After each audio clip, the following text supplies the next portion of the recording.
Leader TV जे programme interview में आवां जो मेज़बान डॉक्टर अयूब शेख ऐं मूंसां गॾु आहे इनामियारो दानिश्वर लेखक जनाब इनाम शेख साहब। इनामुल्ला शेख साहब सां असांजो मुख़्तलिफ़ वेकूं थियूं आहिनि।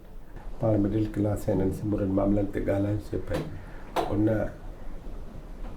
हलंदे ॻाल्हाईंदे असां मुख़्तलिफ़ ॻाल्हियूं सम्झूं था आहिनि, पर मुख़्तलिफ़ नतीजा जेके आहिनि उहे असां अञा ॻोल्हण जी पोज़ीशन में न आहियूं। इनाम तव्हांजी वॾी महिरबानी ऐं अवां टाइम था ॾियो असांखे। पाकिस्तान खे हाणे 76-77 साल थिया आहिनि, ठीकु आहे, ऐं 20 साल त लॻभॻि पाकिस्तान जी अंदरि 67 ताईं का बि अहिड़ी पार्टी कान्हे जंहिंखे चइजे त ही माण्हुनि जे लाइ कमु कंदी हुजे। मुस्लिम लीग हुई त उनजो पंहिंजो हिसाबु हो, इस्टेब्लिशमेंट जीअं उनखे चयूं पिए तीअं कयूं पिए, या हुक्मरान तबक़नि में जेके ब्यूरोक्रेसी जा माण्हू हुआ, जज हुआ, उहे सभु गॾिजी पिया कमु कंदा हुआ 67 ताईं। 67 में ज़ुल्फ़िकार अली भुट्टो अयूब खान खां धार थी ऐं धार पार्टी थो ठाहे लाहौर में, पाकिस्तान पीपल्स पार्टी। उनजो टेक ऑफ ई पंहिंजो आहे, उनजी ॻाल्हि ई पंहिंजी।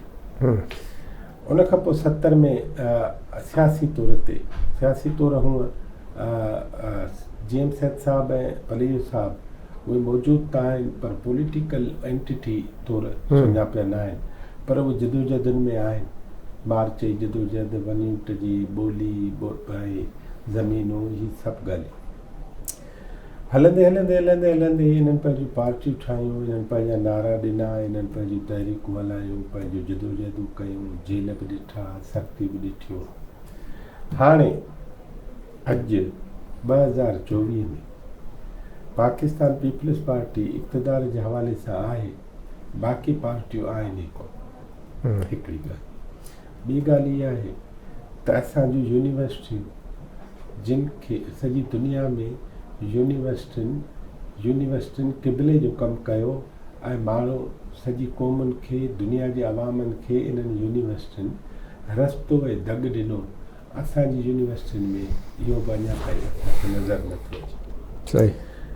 असांजूं शागिर्द तंज़ीमूं कोन्हनि, असांजूं सियासी तंज़ीमूं कोन्हनि, असांजूं सियासी पार्टियूं कोन्हनि। हाणे असां सिंध में बीठा आहियूं जिते वाटूं 20 थियूं, को ॼाणा कहिड़ी विया।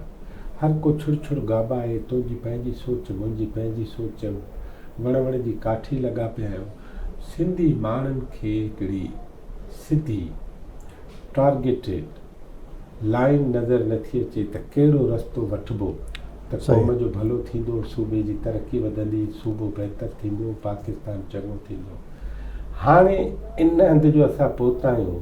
हाणे तव्हां रस्तो कीअं ॾींदव, कजे छा, इहो सभु कुझु छा पियो थिए? हा, महिरबानी डॉक्टर। ॻाल्हि इहा आहे त उहो चइबो आहे जेको हथनि जो हारियो हूंदो आहे उहो पेरनि सां पोइ मिलणो पवंदो आहे। असां हूअं त वॾे अरसे खां बहसियत क़ौम पंहिंजो जेको हुयो हिकिड़ो वक़ार ऐं पंहिंजी जेका पोज़ीशन जी माज़ी जी उहा विञाए चुका आहियूं, पर घटि में घटि हलंदड़ सदी ॾेढ सदी खां बि असांजी सूरत हाल का एतिरी भली न आहे। हाणे क़ौमुनि ते जॾहिं अहिड़ा वक़्त ईंदा आहिनि त हिकिड़ी मौजज़ाती शख़्सियतूं या त मथे अची वेंदियूं आहिनि, या वॾा वाक़िया हूंदा आहिनि जंहिंजे करे क़ौमूं उन पूरो निकिरी हिकिड़े खॾ मां या धुॿण मां ऐं वरी सरफेस ते ईंदियूं आहिनि। तव्हां असां नंढपण में हिकिड़ो पम्फलेट पढ़ंदा हुआसीं ज़बरदस्त, प्लेखानोफ जो an individual's role in history, तारीख़ में फ़र्द का किरदार, फ़र्द जो किरदार। उन में हुन तमामु हिकिड़े नंढे लीफलेट में या सम्झो त नंढड़े किताब में इहो ॿुधायो आहे त कीअं शख़्सियतूं असरअंदाज़ थियनि थियूं हालतुनि ते, ऐं वरी हालतूं शख़्सियतुनि खे कीअं मैच्योर कनि थियूं, ठाहिनि थियूं।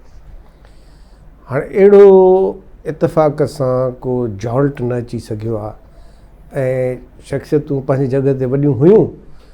मिसाल तौर ते पाण पहिरियों बि तज़किरो करे चुका आहियूं त भुरगड़ी साहब, अला बख्श सोमरो, कायदे आज़म ऐं पंहिंजो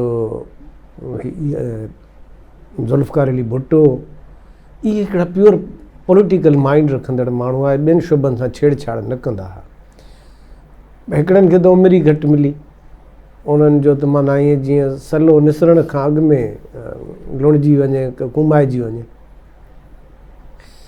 बाक़ी जेके सियासतदान मिलिया जेके पावर पॉलिटिक्स खे, पावर डायनामिक्स खे सम्झनि पिया ऐं जेके दुनिया जे तनाज़ुर में मुल्क जे हालतुनि खे ऐं मुल्क जे मुस्तक़बिल खे सम्झनि पिया।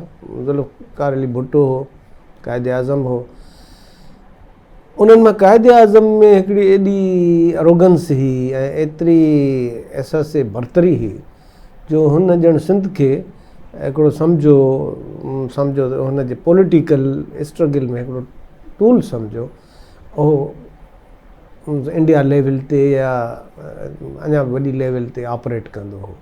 सिंध हुनजी प्रायोरिटी कोन हुई, हालांकि सिंध जे ॿाराड़ीअ जो ॼावल हो, उठान बि हितां थी, वालदेन जो कारोबार बि हो, हर शइ हुई।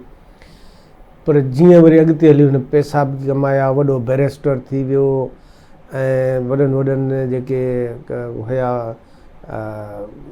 सियासतदान, उन्हनि सां उथियो वेठो या इंग्लैंड में पढ़ियो, बेतहाशा दौलत बि अची वई, त हुन जा वरी बिल्कुलु ॿी थी वई।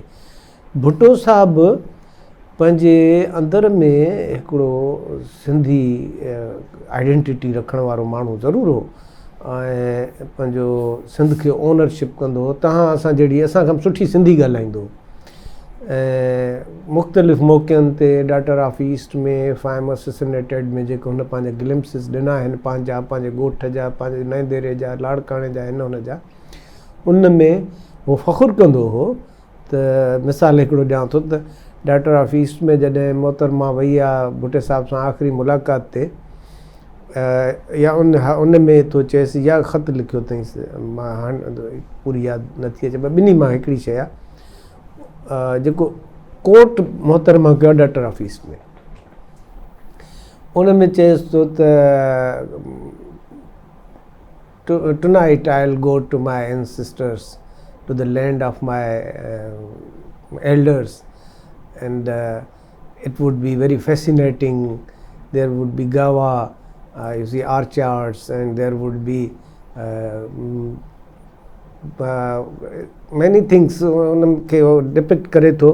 त मां अॼु पंहिंजे वॾड़नि जे हमेशह जे लाइ जुदा थी ऐं वॾड़नि जे सरज़मीन ते वेंदुसि, मिलंदुसि ऐं उते ज़ैतूननि जा बाग़ हूंदा, पोइ उते जेके आहिनि से आख़िर में हिकिड़ो ज़बरदस्त जुमिलो थियो हाणे भुट्टो साहिबु, अप्रैल 4 ही न, अप्रैल में उते असां वटि गर्मी थी वेंदी आहे, उहो ॻाल्हि करे करे पहुचे थो, but Pinky it would be too hot in Larkana.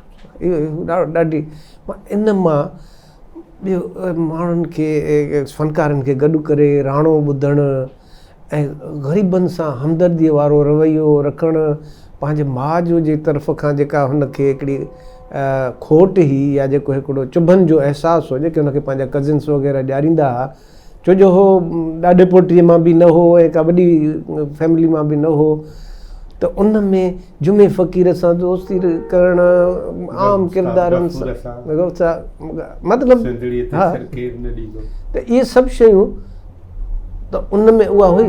पर जेका जिते पावर जो मामिलो हो उते हू वरी पाकिस्तान ऐं पाण खे फ़ख़्र एशिया ऐं इस्लामिक वर्ल्ड जो हीरो पियो सम्झे, तंहिंजे करे उन खां सिंध जे इंट्रस्ट ते बि कंप्रोमाइज़ थियो।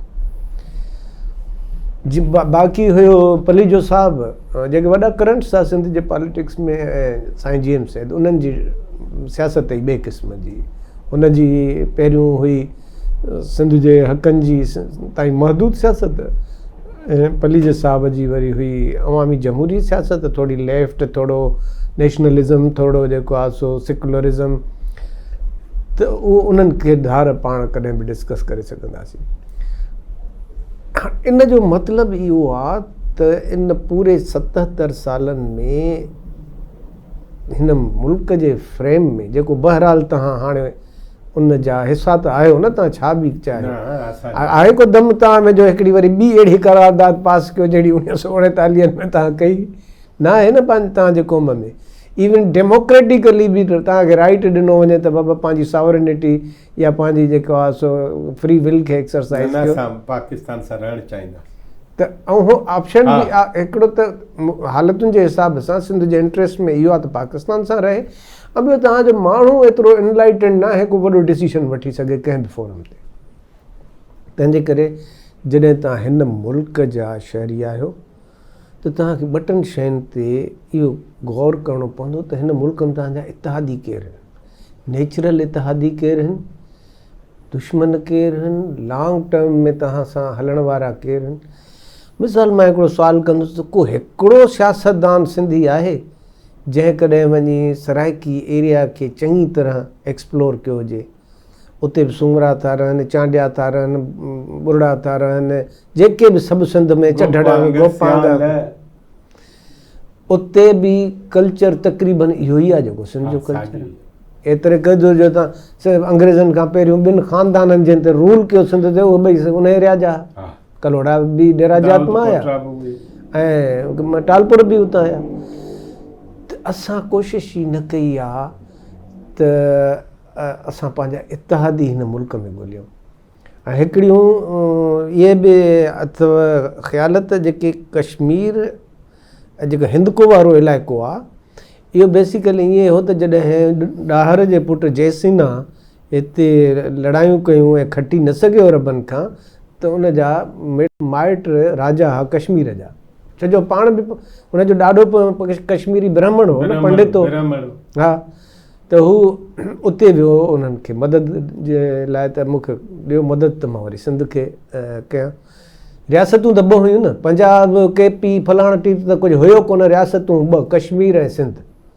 हिकिड़ी कश्मीर रियासत हुई जिते जो तक़रीबन चकवाल जे वेझो वञी पंहिंजो हीअ असांजे चच वञी कश्मीर जे राजा सां सरहद सनोबर जा वण हणी कश्मीर जी असां पंहिंजी सरहद तइ कई। पोइ पर हुनजा माइट सम्झी विया त हाणे अरब एॾी वॾी हिकिड़ी स्टेबल पावर आहे जो उनखे असां खां ज़ोर आहिनि, त पोइ हुननि छा कयो जो हिन खे आसरनि में रहायूं त हलूं था, अॼु था हलूं पियो। पोइ हिकिड़े ॾींहुं आख़िर थी तंग थी ऐं निकिरी पियो, पोइ चवनि था इहो हिन हिंदको हज़ारा जे एरिया में ई सेटल थी वियो। तव्हां हाणे ॾिसंदव त जेका हिंदको आहे या हज़ारा जी ॿोली आहे इहा बिल्कुलु सिंधीअ सां मुशाबित वारी ॿोली आहे। हिंदको, सराइकी, पोठवारी, पहाड़ी, इहे असांखे फीड कयो वियो बाबा पंजाबी। अरे बाबा हुननि जो सराइकी स्पीकिंग जो पंजाबी सां वास्तो कोन्हे। तव्हां जेकॾहिं न हज़ारेवाल खे चयो त तव्हां पंजाबी आहे त हुनखे कावड़ ईंदी। तव्हां ॾिठो न हुन पंहिंजी धार हिकिड़ी सूबे जी तहरीक हलाई, बाबा जेको हो हैदर ऐं ॿियनि माण्हुनि, हा, उन्हनि इहो न चयो त असांखे पंजाब सां गॾियो।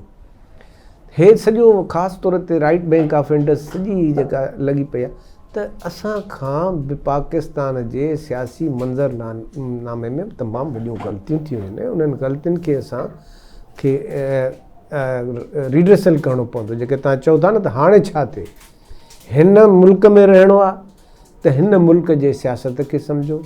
न हाणे हुन लाइ कजे छा? हा, हिकिड़ी सियासत पीपल्स पार्टी थी करे, हाणे उन मां बि सिंधी माण्हू चवनि था पीपल्स पार्टी ईअं त सियासत न करे जीअं करे थी। सही आहे न, निजात त सियासत सां आहे न। हाणे सियासत में पहिरीं ॻाल्हि इहा आहे त पंहिंजा इतिहादी त हिन मुल्क में ॻोल्हजनि न, ऐं उन खां पोइ इन पावर डायनामिक्स में पंहिंजो रोल मुतयन कजे। हाणे पीपल्स पार्टी जेका आहे उहा हिकिड़ी आहे मज़बूत पार्टी आहे, उनखे ऑर्गेनाइज़ेशन बि आहे, पर मसइलो इहो आहे त अगेन पीपल्स पार्टी सिंध जे इंट्रस्ट ओरिएंटेड त पार्टी कान्हे न। उहा पठाणनि खे बि मंदोखेल खे बि खणे थी, उहा साईं मुंहिंजे खे चवां दुरानियुनि खे बि खणे थी, महाजरनि खे बि खणे थी, हज़ारे खे हिंदको जद उन्हनि खे। हिकिड़े पासे असां चऊं था पाकिस्तान लेवल जी पार्टी हुजे त उन पाकिस्तान लेवल जी पार्टी जा नामन कल्चर त इहे हूंदा न त मुख़्तलिफ़ नस्लनि जा माण्हू उनजो हिसो हूंदा। उहो हुजे, पर पंहिंजे पावर बेस खे त सम्झे न, त हुनजो पावर बेस छा आहे। पावर बेस आहिनि इहे सिंध जूं 40-45 सीटूं। उन्हनि जे इंट्रस्ट खे मद्देनज़र पंहिंजी पॉलिटिक्स कंदी न, या जेके ॿिया नंढा नंढा ग्रुप्स आहिनि उन्हनि जे इंट्रस्ट खे मद्देनज़र रखी पॉलिटिक्स कंदी। हिननि खां बि वॾियूं ग़लतियूं थियूं थियनि। छा वञे रहमान मलिक जो हुनखे हितां सीट थी मिले, छा वञे उहो जेको नायक आहे फारूकेश नायक उनखे हितां सीट थी मिले, साईं पलव शाह खे थी मिले। ही जेके ॻाल्हियूं हिननि खे सोचणु खपनि त जेको आहे उन्हनि में बि क्वालिटेटिव चेंज अचणु खपे। हाणे ॿी जेको आहे न, पहिरियों त इनखे चऊं त इहो थियो आहे त पोइ असां अॻिते हलंदासीं वे फॉरवर्ड। सभ खां अहम जेका ॻाल्हि आहे न त असां जेका लीडरशिप हुई उनजे टेम्परामेंट जो बि इशू, साईं जी एम सैद जो, पलीजे साहिब जो, आरीसर जो, जेके जेके मिलिया सिंधी माण्हुनि त हर कंहिंखे लिफ्ट कराई न। साईं जी एम सैद खे हलो जेकॾहिं वोट न मिलिया पर हुनजी बाक़ी जेका तहरीकी सियासत हुई उनखे त तालीमी इदारनि खां वठी ॿार ताईं वॾो बूस्ट मिलियो। पलीजे साहिब खे मिडिल क्लास जी क्रीम मिली, जेकी मोस्ट इंटेलिजेंट सेगमेंट हुयो सोसाइटीअ जो, उहो उनखे मिलियो। इवन जाम साकी ताईं उनजे हालांकि जाम साकी उन कैलेबर जो सियासतदान न हो, उनखे बि मोट मिली। आरीसर जहिड़ो माण्हू तकरीर कंदो हो त जेको आहे पिन ड्रॉप साइलेंस थी वेंदी हुई, त लिफ्ट सभिनी खे मिली। हिननि सभिनी जे हिकिड़ो त टेम्परामेंट जो मसइलो, पलीजे साहिबु हिकिड़ो अदरवाइज़ हिकिड़ो जीनियस हो, पर हुन में बि रिटेलिएशन ऐं जवाबी कार्रवाई जो जज़्बो एतिरो घणो हो जो जेकॾहिं दीन मोहम्मद दीवाने को पंफलेट लिखियो पलीजे साहिब जे ख़िलाफ़ु त पाण बि ग़ुलाम रसूल ग़रक़ थी जेसि ताईं उनजे ख़िलाफ़ु पंफलेट न लिखंदो तेसि ताईं बसि करे न वेंदो या लिखाईंदो न। साईं लीडरशिप हिकिड़ी वॾी आर्ट आहे ऐं वॾो मां शायदि पहिरियों बि चई चुको आहियां हिते या कंहिं ॿिए हंधि त हिकिड़ी अंग्रेजी चवणी आहे, वेलिश चवणी आहे बेसिकली त be a bridge if you want to be a leader. वाह, जेकॾहिं आहियो त अहिड़ो पाण खे ठाहियो जो तव्हांजे मथां माण्हू क्रॉस करे ॿिए पासे वञनि, तव्हांजे हेठां पाणी जेको आहे सो गुज़री वञे, क्रॉस करे लंघ हुजे, तव्हां जेको आहे सो ॿिनि किनारनि खे मिलायो। लीडरशिप जे लाइ ॿ शयूं इंतिहाई ज़रूरी आहिनि। हिकिड़ी त तव्हांजी क्रेडिबिलिटी साख ऐं ॿियो त तव्हांजी सहब। हाणे मां त जज़्बाती थी कंहिंजे ख़िलाफ़ु लिखां थो, मां को लीडर आहियां छा? जेके लीडर आहिनि उन्हनि खे सहब आहे। इहा इन जो फ़क़दान साईं जी एम सैद में बि हो, इन में पलीजे साहिब में बि हो ऐं ख़ुदि भुट्टे साहिब में बि हो। भुट्टो साहिबु पंहिंजे मुखालिफ़नि खे बर्दाश्त कंदो छा? केॾो विंडिक्टिव हो, केतिरो इंतकाम पसंदि हो। इहे लीडर खे शयूं नथियूं जुगाइनि। हाणे इहो हिकिड़ो वॾो फॉल्ट हो असांजे लीडरशिप में। हिकिड़ो त हुननि जी टेम्परामेंट जो इशू, हिकिड़ो हुननि जो विज़न जो इशू। हिकिड़ी साई वठो। हाणे हिकिड़ो त लीडर जेके हुआ उन्हनि जा कई मसइला बि हुआ, ठीकु आहे, उनजे करे पार्टियुनि या सियासत उहो तरफ़ ई न वरितो जो हू वॾा एग्ज़ैक्टली, हा, ठीकु आहे, ऐं उहे वॾा न लेखिजी सघिया। ऐं भुट्टे साहिब खे बि उनजा पंहिंजा रवैया, पलीजे साहिब खे, सईद साहिब खे पंहिंजा रवैया, उहे हुननि जे लाइ वॾी रुकावटूं साबित थिया। पर हाणे उहे कोन्हनि। हाणे साईअ खां पोइ पाण ॻाल्हायूं था त भला जेके पोइते बचा हाणे उहे छा कनि, उहे लीडर कीअं थियनि? लीडर त कोन था थियनि, सही आहिनि त इहे ई अलिफ बे भला, ठीकु आहे, बाक़ी त कुझु कोन्हे। डिप्लोमेट्स जे विच ते विहारिजे जेकॾहिं, पर हिकिड़ी नंढड़ी साई खां पोइ पाण नाज़रीन हिकिड़ी नंढड़ी साई खां पोइ वरी था इनाम शेख साहिब सां ॻाल्हायूं त आख़िर सिंध ऐं सिंधी छा कनि।